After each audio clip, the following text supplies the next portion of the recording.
Hi, this is Dr. Campbell, and today I wanted to talk about how did Chip Kelly racism leadership prevail.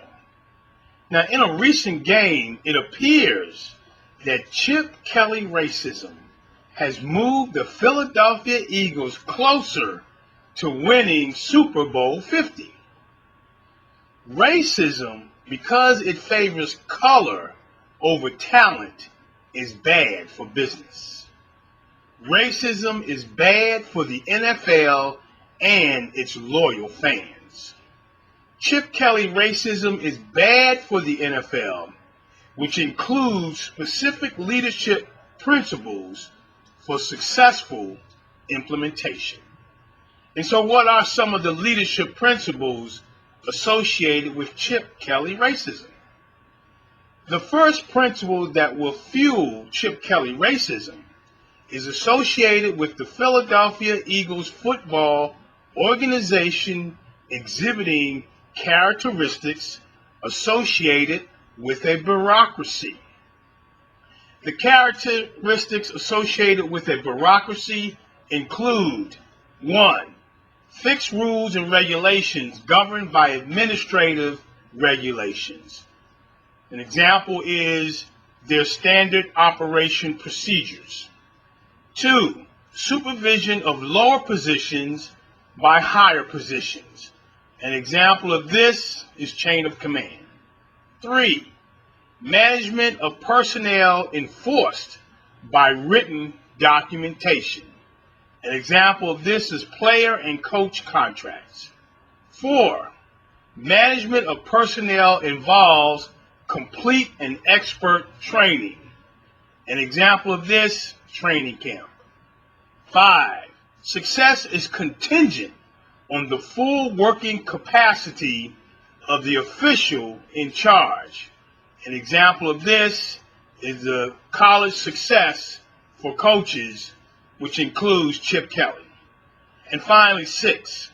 Management required to follow certain rules and regulations. An example of this is the NFL Players Union. You see, the problem with a bureaucracy is that it can confine the creativity of the leader. Successful NFL teams require higher levels of creativity. When these levels of creativity are not met, then the leaders will resort to characteristics associated with a dysfunctional organization. Characteristics associated with a dysfunctional organization can continue to fuel Chip Kelly racism. You see, dysfunctional organizations exhibit several characteristics that are detrimental to its existence.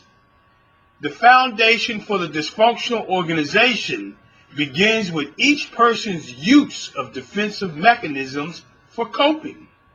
Defense mechanisms are the unwritten rules an individual learns and utilizes to effectively deal with circumstances that are upsetting, embarrassing, or threatening. The second level is skill and competence, which is the outcome of the defensive mechanisms we have internalized. When the defensive behaviors we've learned are transformed into a learned behavior, that behavior becomes a skill, albeit an incompetent skill, that we consider necessary in order to deal with issues that are embarrassing, threatening, or upsetting. A skill that is learned from the regular application of a defensive mechanism has a high degree of incompetence embedded within it because we are unaware of how this skill will impact our future. Skilled incompetence transforms into a defensive routine. Defensive routines are the third level.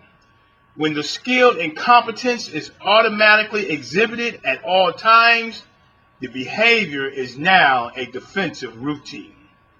Defensive routines lead to fancy footwork.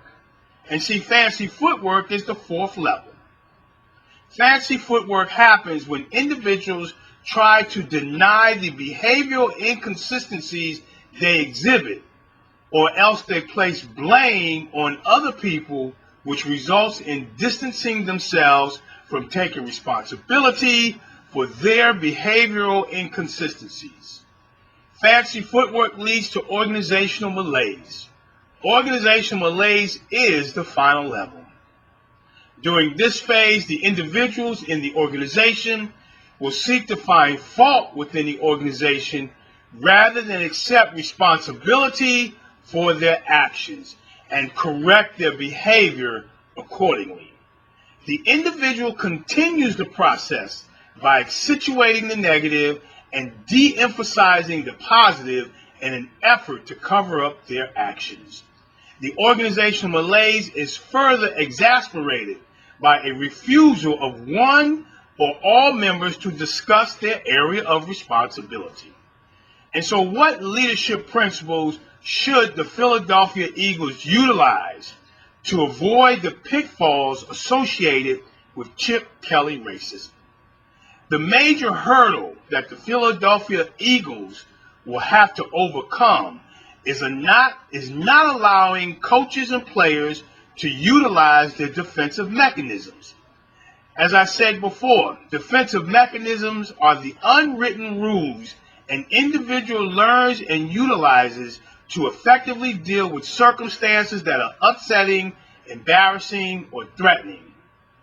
Chip Kelly and his predominantly white staff should ensure that they do not say things that will either upset, embarrass, or threaten any of the players. Overcoming the Chip Kelly racism allegations includes utilizing a process that involves developing team goals based on a team-developed shared vision that improve racial relationships. This is Dr. Campbell.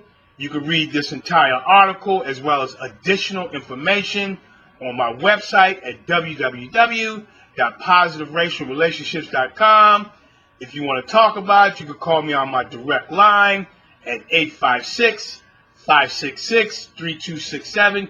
Have a great day, and thank you very much. Yeah. Be sure to check out positiveracialrelationships.com. Check it. Look, pull your pencils out, class is in session. Let's focus on loving our neighbor without a question. Visit positiveracialrelationships.com. Leading classrooms together like a marriage bond. Kick racism out, that ain't what life's about. For more information, check the website out.